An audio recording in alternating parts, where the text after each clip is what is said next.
Chennai Silks. Ramesh Sethuraman வெல்லும் பெண்கள் ஆதரவோடு மீண்டும் வெல்வோம்னு முதலமைச்சர் சொல்லியிருக்கார். இந்த பணத்தை விடுவித்த செய்தியை சொல்லிட்டு இல்லை, சகோதரி சொன்னதோட அதாவது பெண்களை இழிவுபடுத்தியிருக்காங்க. இப்போ மட்டும்தான் பண்ணாங்களாங்கிற ஒரு மிகப்பெரிய கேள்வி இருக்குல்ல. பஸ்ஸு ஓசி ஞாபகம் இருக்கா? ஓசி. அதுக்கு அடுத்தது நீங்கள் வந்து 1000 ரூபா கொடுத்தா செல்ஃபோனை சார்ஜ் போட்டுக்கலாம், நீ யார் கூட வேணா பேசலாம், நீங்கள் வேறு என்னென்னலாம் பேசினாங்க. ஒரு குடும்ப பெண்கள் கிட்ட பேசுகிற மாதிரியான விஷயங்களா பேசினாங்க. கதிரானந்த் அவர்கள் தேர்தல் பிரச்சாரத்துல ரொம்ப முகம்லாம் பலபலன்னு இருக்கு, ஃபேர் அண்ட் லவ்லி போட்டிங்களா, பவுடர் போட்டிங்களா, 1000 ரூபாய் வந்துச்சா அப்படின்னு கேட்டாரு. இந்த மாதிரி பல விஷயங்கள். இது ஒரு பக்கம். இன்னொன்று, இது ஒரு மிகப்பெரிய பித்தலாட்டம், தகுடு தத்தம். பித்தலாட்டம் தகுடு தத்தம்னா ஏன் நீங்கள் வந்து 5000 ரூபா கொடுக்க வேண்டியது தானே அப்படின்லாம் கேள்வி எதிர்கட்சிகள் கேட்டாங்கன்னே, இதுக்கப்புறம் கேட்கக்கூடாதுங்கிறத எப்படின்னா முன்னாடியே கொடுக்குறாங்களாம். அதாவது முன்னாடியே கொடுக்குறோம் அப்படிங்கிறத, ஆனால் மக்கள்கிட்ட சொல்லாமல் எப்படின்னா 5000 கொடுத்தோம் 5000 கொடுத்தோம் 5000 கொடுத்தோம்னா இது எப்படி இருக்குன்னா தினம் ஒரு நிமிஷம், அது தினம் தினம் பழைய சோறு போட வேண்டிய நீங்கள் ஒருவரைக்கு பட்டினி போட்டுவிட்டு 10 நாள் கழிச்சு அவங்களுக்கு என்ன சொல்றீங்க, நாளைக்கும் நாளைக்கும் சேர்த்து இன்னைக்கு பிரியாணியா மொத்தமா போட்டுடுறேன், நாங்க பிரியாணி போட்டோம்ல அப்படின்னு சொல்ற மாதிரி இருக்கு. இது என்னன்னா நித்தம் நித்தம் சாப்பிடக்கூடிய சாப்பாட்டுக்கு இதுங்கிறது மேல பழசு புதுசு எல்லாத்தையும் இப்படி சேர்த்து நாங்க இன்னைக்கு ஒரு நாள் உங்களுக்கு போட்டோம் அப்படின்னு சொல்ற மாதிரி, அதை வைத்துக்கொண்டு எப்போ நீங்கள் வந்து வருங்காலங்களில் நீங்கள் எது கேட்டாலும் நாங்கள் அப்போ கொடுத்தோம், அப்போ சாப்பாடு போட்டேன்ல, இப்போ நீ கேட்காத. இந்த மாதிரியாக இருக்கு. பொங்கல் தொகுப்புக்கு ஒன்றும் இல்லைங்க. கடந்த ஆட்சி காலத்தில் என்னங்க சொன்னாங்க, கொரோனா காலம் பீரியடு முடிவடைகிற பீரியடு, அதுக்கப்புறம் ஒரு வருஷம் திமுகவுக்கும் அந்த கொரோனா இதில் அவங்க வந்து சொன்னதுக்கு நம்மளும் வந்து நியாயமாக சொன்னோம், என்னங்க இருக்கு ஒரு வருஷம் பார்ப்போம்னு.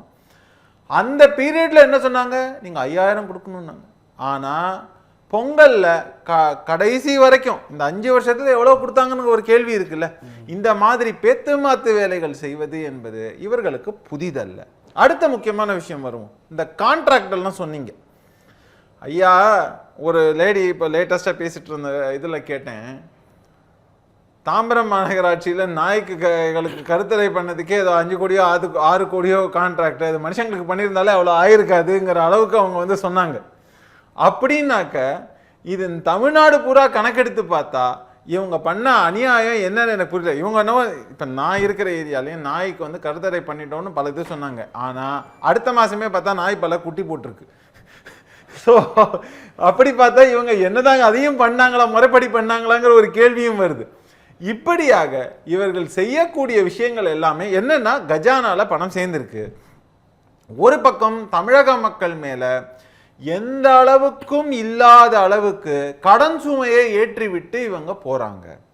ஆனா கஜானால இருக்கக்கூடிய பணத்தை கூட மொத்தமா தொடச்செடுத்து தங்களுடைய பாக்கெட்ல போட்டு. திட்டக்குழு துணைத் தலைவர் ஜெயரஞ்சன் என்ன சொல்லியிருக்காருன்னா, அரசாங்கம் கடன் வாங்குது, அரசாங்கம் கொடுக்க போகுது, உங்களுக்கு என்ன பிரச்சனை? யார் தலையில விடியுது? அவர் தலையில விடியுது. அரசு சமாளிச்சுக்குமா, தனிநபருக்கு எந்த பிரச்சனையும் இல்லைங்க. அதாங்க அரசு எப்படிங்க சமாளிக்கும்? உங்களோட சொத்து வரியை உயர்த்துவாங்க, உங்களுக்கு இருக்கக்கூடிய மற்ற வரிகள் இன்டைரக்ட் டாக்ஸஸ் எல்லாத்தையும் உயர்த்துவாங்க, உங்களுக்கு இருக்கக்கூடிய எல்லா நலத்திட்டங்கள் எல்லாமே முடிவாக இருக்காது. எப்போ கேட்டாலும் இப்போ கல்வி மற்ற விஷயங்கள் ஏதாவது ஒரு இன்னும் கூட சொல்கிறோம், ஏதோ கல்வியை வந்து உலகத்தரத்துக்கு உயர்த்திட்டேன்னு சொல்கிறாங்க. இன்னும் பல பள்ளிகளில் வந்து முறைப்படியான கட்டிடங்கள் கூட இல்லை, கட்டிடங்கள் இடிஞ்சு போகக்கூடிய நிலையில் இருக்குங்கிறதெல்லாம் பேசுகிறோம். அப்படி இருக்கும்போது அந்த திட்டங்களுக்கு கூட பணம் இல்லைன்னு சொல்லுவாங்கங்க. அப்போ நான் என்ன கேட்குறேன், ஒரு சாமானியர்களுக்கு நிஜமாக உண்மையாக அவர்களுக்கு அத்தியாவசியமாக செய்ய வேண்டிய விஷயங்கள் எல்லாவற்றையும் முறைப்படி செய்யாமல் நீங்க இந்த மாதிரியாக கொள்ளையடித்தா இது எப்படி நியாயமா இருக்குங்கிற ஒரு கேள்வி இருக்கா இல்லையா? மிக முக்கியமான ஒரு புள்ளியை தொற்றிருக்கீங்க. நான் பதில் சொல்லிடுறேன். இதுக்கு முக்கியமா நீங்க பார்க்க வேண்டிய விவகாரம், பெட்ரோல் விலை கடந்த எவ்வளவு இதுவாக எவ்வளவு பீரியடுக்கு ஒரு ஸ்டேபிளா இருக்குன்னு நீங்க பாருங்க. நீங்க இவர் சொல்றாரு குறைக்க வேணாமா குறைக்க வேணாமா குறைக்க வேணாம். ஐயா, முன்னாடி ரேஷன் அரிசி போட்டாங்க இல்லையா, அது எந்த தொகுப்புல இருந்து இருக்கும்? மாநில தொகுப்பு தானே. இன்னைக்கு மத்திய தொகுப்புல இருந்து தானே வருது அந்த இலவச அரிசி. இவங்க என்ன போடுற மாதிரி தானே பேசிக்கிறாங்க. இந்த மாதிரி இப்போ விவசாயிகளுக்கு போட்டதை கேட்ட சார் என்ன சொன்னாரு, நாங்கள் என்னவோ ஏழைகளுக்கு கொடுக்கக்கூடிய அந்த பணத்தை எதிர்த்து சொல்ற மாதிரியாக ஒரு பிம்பம் கட்டமைக்கப்பட்டது. அது இல்ல நீங்க பண்ணல சார், இன்டென்ஷனலா பொதுவா சொல்லும் போது சொல்றேன் அப்படிங்கிறதுக்காக சொல்றேன். ஆனா அவங்களுக்கு கொடுக்கறத பத்தி சொல்லல. ஆனா இந்த பித்தலாட்டம் என்னன்னா, நீங்க கொடுக்கறத தான் என்னவோ புதுசா கொடுக்கற மாதிரி தனியா ஒரு 5000 கொடுத்த மாதிரி சொல்லப்பட்டதுங்கிறது தான் பாயிண்ட் நம்பர் 1. ரெண்டாவது விஷயம், நீங்க என்னவே பண்ணா கூட அதுல பணத்துடைய மதிப்புங்கிறது எவ்வளவு இறங்குதுங்க. இப்ப பெட்ரோலை பத்தி பேசினாரு, நான் என்ன கேட்கிறேன், நீங்க எல்லாத்தையும் வாங்குறது டாலர்ல தானே வாங்குறோம் பெட்ரோலை. நீங்க டாலர்ல வாங்கும்போது இன்னைக்கு பொருளாதாரத்தில் பொதுவா பாத்தீங்கன்னா பணத்துடைய மதிப்புங்கிறது இன்டர்நேஷனல் லெவல்ல குறைஞ்சிருக்கா இல்லையா, அப்போ அது ஈடு செய்யப்படுகிறது. ரெண்டாவது, மக்கள் வேலை செய்யறவங்களா இருக்கலாம், டிரான்ஸ்போர்ட்டேஷன், இந்த மாதிரி எல்லா விதமான அத்தியாவசிய பொருட்கள்ல இருந்து ஆரம்பிச்சு அத்தனையுடைய பொருட்களுடைய விலைகளும் ஏற்கனவே ஏறி இருக்கிறதுனால நீங்க சும்மாவே பெட்ரோல் விலையை குறைக்க முடியாதுங்கிற ஒரு நிர்பந்தம் ஏற்படுதா இல்லையா. இப்ப நீங்க சம்பளம் ஏத்தணும் வருஷம், இப்ப பெட்ரோல் பங்க்ல வேலை செய்யறவங்கல இருந்து ஆரம்பிச்சு ரிஃபைனரி வரைக்கும் வேலை செய்யறது, அதோட டிரான்ஸ்போர்ட்டேஷன் காஸ்ட் எல்லாமே இருக்கா இல்லையா. அப்போ எப்படி நீங்கள் விலையை குறைக்க முடியுங்கிற ஒரு கேள்வி இருக்கு. இன்னொன்னு, எண்ணெய் நிறுவனங்கள் எவ்வளவு நஷ்டத்தில் இயங்கி கொண்டிருந்தன, இன்னைக்கு அதுங்க லாபம் பார்க்குதுங்கிறத பார்க்கணும். பொதுத்துறை நிறுவனம் தான், அதுல பொதுமக்கள் தான் பணம் போட்டு வச்சிருக்காங்க. தயவு செஞ்சு புரிஞ்சுக்கங்க. சர்வதேச சந்தையில பீப்பாயோடைய விலை குறையிறப்ப இங்க குறையணும்ல, அதுதான் அவர் கேட்கறாரு. அதுதாங்க நான் சொல்றேன்.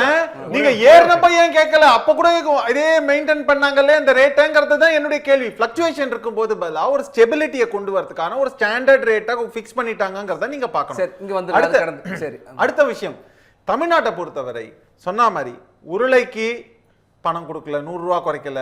அதே மாதிரி கேஸ் சிலிண்டருக்கு தான், சமையல் உருளைக்கு. அதே மாதிரி பாத்தீங்கன்னாக்கா டீசலுக்கு 5 வருஷம் ஆக போகுது, இன்னும் 10 பைசா குறைக்கல. பெட்ரோலுக்கு முதல்ல குறைச்சதோட 5 ரூபா குறைப்போம்னு சொன்னாங்க, படிப்ப 2 வாட்டி சேர்த்து மொத்தமா 3 குறைச்சேன்னு சொன்னாங்க. ஆமா சார், வெளியே போகும்போது அதாவது எப்படின்னாக்க இதான் இது இந்த மாதிரி செய்வதற்கா இந்த மாதிரி இதே மாதிரி எப்படி ஒரு பீதியை கலப்பணும்னா இதை நாங்க எதுக்காக கொடுக்கிறோம். ஒரு விஷயத்தை இப்ப ஸ்கூப்பா வெளில வந்திருக்கு. நாளைக்கு ஒரு 3 ரூபாய் பெட்ரோலுக்கு டீசலுக்கு குறைய போகுது. பெட்ரோலுக்கு குறைச்சாச்சு, டீசலுக்கு மறுபடியும் அது சென்ட்ரல் கவர்மெண்ட் செய்யணும். சரி, இப்ப செய்ய வேண்டியது வரி எல்லாம் 5 வருடமும் சுரண்டி வாங்கி கொண்டாச்சு வரி. பாத்தீங்கன்னாக்க இப்ப சாமானியர்களுக்கு டீசல் தேவையா பெட்ரோல் தேவையா, ரெண்டுமே தேவை. இப்ப பெட்ரோல் நீங்க பாத்தீங்கன்னா தினம் 50 ரூபாய்க்கும் 100 ரூபாய்க்கும் பெட்ரோல் போட்டு வேலைக்கு போகக்கூடிய மேஸ்திரியில இருந்து ஆரம்பிச்சு எல்லாரும்ங்கிறத நம்ம பாக்குறோம்.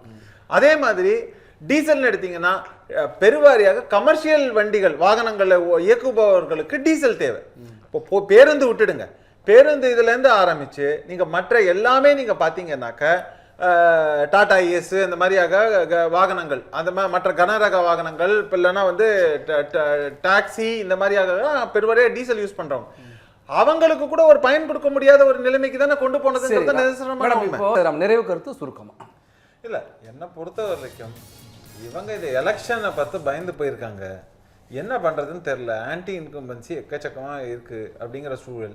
முன்னாடி என்ன சொல்லிட்டு இருந்தாங்க, அந்த அதிமுக கூட்டணி, பாஜக கூட்டணி, இவங்க எல்லாம் பாருங்க ஒண்ணுமே இல்லைங்கிறாங்க. இந்த நேரத்துல என்ன முக்கிய பிரச்சனை வந்திருக்கு அப்படின்னாக்கா, காங்கிரஸ் இந்த பக்கம் பிரச்சனையை கிளறி கொண்டிருக்கிறது, அந்த பக்கம் அந்த கூட்டணி ஸ்ட்ராங் ஆகி கொண்டிருக்கிறதுங்கிறத பாக்குறோம்.